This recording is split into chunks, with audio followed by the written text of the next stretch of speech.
बिस्मिल्लाहिर्रहमानिर्रहीम। अस्सलाम वालेकुम फ्रेंड्स, आज मैं आपसे गाय या भैंस के दूध की बलाई से मक्खन निकालने का बिल्कुल सही तरीका बता रही हूँ और दूसरा किस तरह से मक्खन बनाकर साल भर के लिए स्टोर किया जा सकता है।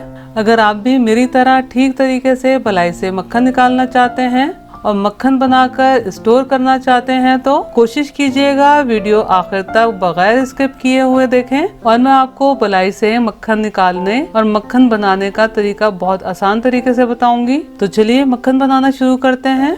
हम घर में गाय का दूध इस्तेमाल करते हैं तो ये गाय के दूध की बलाई है। ये तकरीबन 2 किलो बलाई है। बलाई तो 2 किलो, 3 किलो, 4 किलो जितनी भी आप चाहें हो सकती है। असल मकसद आपको मक्खन निकालने और मक्खन बनाने का सही प्रोसेस बताना है। मैं बलाई को स्टोर करने के लिए फ्रीजर का इस्तेमाल करती हूँ, यानी कि हाथ के हाथ दूध पर से बलाई उतारकर फ्रीजर में एक कंटेनर में जमा करती रहती हूँ ताकि बलाई खराब ना हो और हमें छाछ, घी, मक्खन वगैरह भी बहुत अच्छा मिल जाए। मैंने बलाई को रूम टेम्परेचर पर डिफ्रॉस्ट कर लिया है।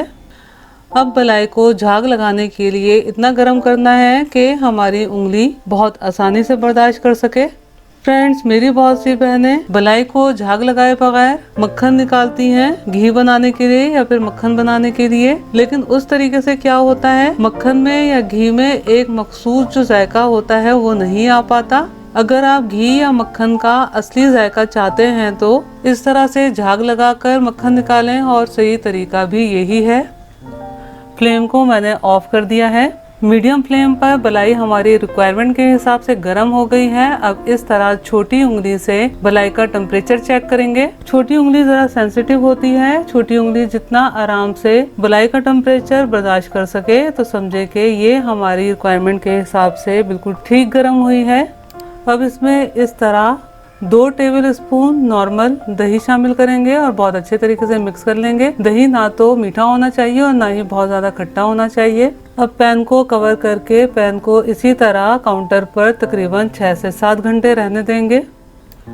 फ्रेंड्स, बलाई को 6 से 7 घंटे झाग लगा लेने के बाद मैंने इसे फ्रिज में तकरीबन 1 से 1.5 घंटा रख दिया था ताकि थोड़ा ठंडा हो जाए और मक्खन बहुत जल्दी से निकल आए। लेकिन सर्दियों में आपको फ्रिज में रखने की जरूरत नहीं है। बलाई मक्खन निकालने के लिए बहुत अच्छे से सेट हो गई है। आप देख सकते हैं ऊपर चिकनाई की सूरत में मक्खन आ गया है और बलाई में मौजूद दूध, पानी और दही की सूरत में नीचे बैठ गया है। मैं मक्खन निकालने के लिए ग्राइंडर के जग का इस्तेमाल कर रही हूँ। आप चॉपर का भी इस्तेमाल कर सकते हैं। ये मैंने बहुत ठंडा बर्फ वाला पानी लिया है जो कि बर्फ समेत है। पहले ग्राइंडर के जग की बेस में हस्बे जरूरत या 1 से 1.5 कप पानी शामिल करेंगे। अब इसमें हस्बे जरूरत या 1 से 1.5 कप ही बलाई का बैटर शामिल करेंगे। अब इसमें 1 से 1.5 कप मजीद पानी शामिल करना है। फ्रेंड्स, बस इसी तरह जग में लेयर्स की सूरत में पानी और बलाई का बैटर शामिल करना है। अब इसमें ये मैं तकरीबन 1/2 कप मजीद बलाई शामिल कर रही हूँ। अब जग को कवर करके तकरीबन 1 मिनट हाई स्पीड पर चलाएंगे। फ्रेंड्स, मक्खन निकालने के लिए जितना ज्यादा ठंडा पानी इस्तेमाल करेंगे उतना ही जल्दी से तमाम मक्खन सिमट कर जग की सरफेस पर आ जाएगा। सर्दियों में तो आप फ्रिज का रखा हुआ पानी भी इस्तेमाल कर सकते हैं, लेकिन गर्मियों में बहुत ठंडा बर्फ वाला पानी इस्तेमाल करना है। मैंने ब्लेंडर को तकरीबन 1 से 1.5 मिनट हाई स्पीड पर चलाया है। आप देख सकते हैं कि तमाम मक्खन सिमटकर जग की सरफेस पर आ गया है। अब इस तरह इसे निकाल लेना है। इसी प्रोसेस से जितना चाहे आप मक्खन मिनटों में निकाल सकते हैं और मक्खन को निकालकर इस तरह बहुत ठंडे बर्फ वाले पानी में डाल देंगे। ये तकरीबन 2 बैचेस में निकाला हुआ मक्खन है। अब हमने क्या करना है, इस तरह मक्खन को छोटे छोटे पीसेस में तकसीम कर देना है, यानी कि छोटे छोटे क्रम्स बना लेने हैं। इसी तरह बड़ा बोल लेना है जिसमें तकरीबन 2 से 3 लीटर पानी आराम से आ सके। मक्खन को बहुत छोटे छोटे पीसेस में डिवाइड कर लिया है। अब ये मैंने दूसरा बोल लिया है जिसमें 2 से 3 लीटर बर्फ समेत बहुत ठंडा पानी है। इस तरह छोटे छोटे पीसेस में मक्खन को डिवाइड करने का मकसद ये था ताकि बहुत अच्छे तरीके से मक्खन में से छाछ निकल जाए। तो इन पीसेस में से छाछ बहुत अच्छे से निकल गई है। अब इस तरह इसे साफ सुथरे पानी में ट्रांसफर कर देंगे। अब इसमें भी एक दफा मक्खन को खंगाल लेंगे। अब इसमें इसी तरह मज़ीद मक्खन निकाल कर डालेंगे और इसी तरह क्रम्स में छोटे छोटे पीसेस में डिवाइड कर देंगे और फिर इस तरह बटर के पीसेस को खंगालते हुए साफ पानी में ट्रांसफर कर लेंगे। बस इसी प्रोसेस से जितना चाहें आप मक्खन बना सकते हैं। बोल में तकरीबन 3 बैचेस का बटर मौजूद है, जिसको आप देख सकते हैं मैंने कितने छोटे छोटे पीसेस में डिवाइड कर लिया है। अब हमने क्या करना है, बोल में जितनी भी बर्फ मौजूद है बहुत अच्छे से निकाल लेनी है, चाहे वो बर्फ के छोटे पीसेस हों या बड़े पीसेस हों। अब इस तरह मक्खन को बहुत टाइट हाथ से निचोड़ लेना है और इस तरह तमाम बटर को सख्त हाथ से निचोड़कर प्लेट में रखते चले जाएंगे। निचोड़ते हुए अगर बटर के दरमियान में कोई बर्फ का छोटा सा पीस आ जाए तो उसे हाथ के हाथ निकालते रहिएगा, क्योंकि बटर के दरमियान में बर्फ का पीस नहीं जाना चाहिए। ये हमारे पास बिल्कुल परफेक्ट बटर बनकर तैयार है। अगर इस पॉइंट पर आप चाहें तो हस्बे जायका नमक डालकर मिक्स कर सकते हैं।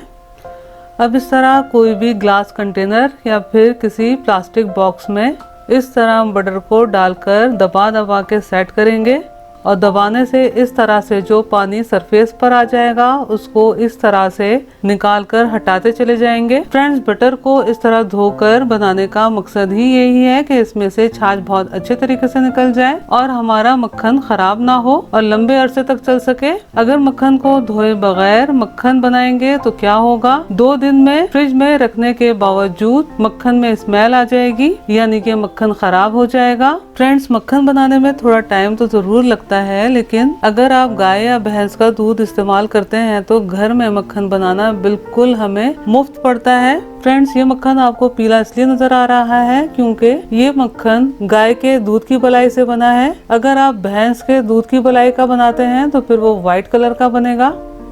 ग्लास कंटेनर में बहुत अच्छे से बटर सेट कर लिया है। अब ये बटर हम आराम से 2 से 3 हफ्ते फ्रिज में रखकर इस्तेमाल कर सकते हैं, क्योंकि इसमें किसी भी किस्म के केमिकल या प्रिजर्वेटिव का इस्तेमाल नहीं किया गया। जैसा कि मैंने आपको स्टार्ट में कहा कि बटर आप 1 साल के लिए भी स्टोर करके रख सकते हैं। तो अब देखते हैं कि 1 साल के लिए किस तरह स्टोर किया जा सकता है।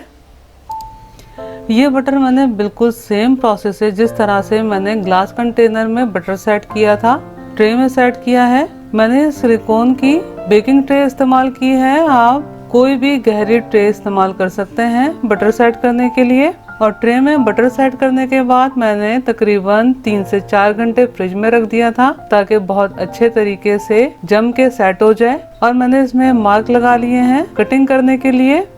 अब इस तरह से बटर की कटिंग करके बटर बार्स बना लेंगे। ये मक्खन की टिक्कियाँ या फिर बटर बार्स बनकर तैयार हैं। ये मैंने बटर पेपर लिया है। अब बटर पेपर में इस तरह से एक एक करके तमाम बटर बार्स को रैप कर लेंगे।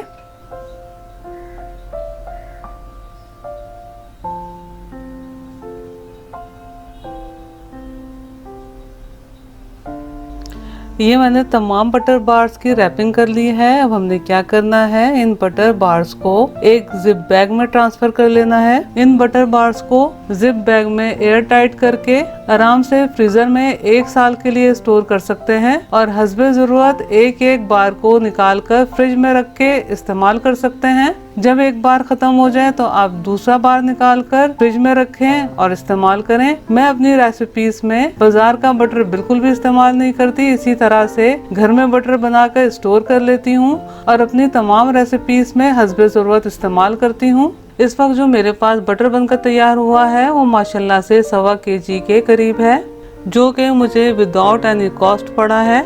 अगर आपको मक्खन बनाने का तरीका अच्छा लगा हो तो मेरी वीडियो को लाइक कीजिए, अपने दोस्त अहबाब में शेयर कीजिए और मेरे चैनल को सब्सक्राइब करना और बेल बटन को क्लिक करना बिल्कुल भी मत भूलिएगा। अगली रेसिपी की वीडियो तक के लिए अल्लाह हाफिज।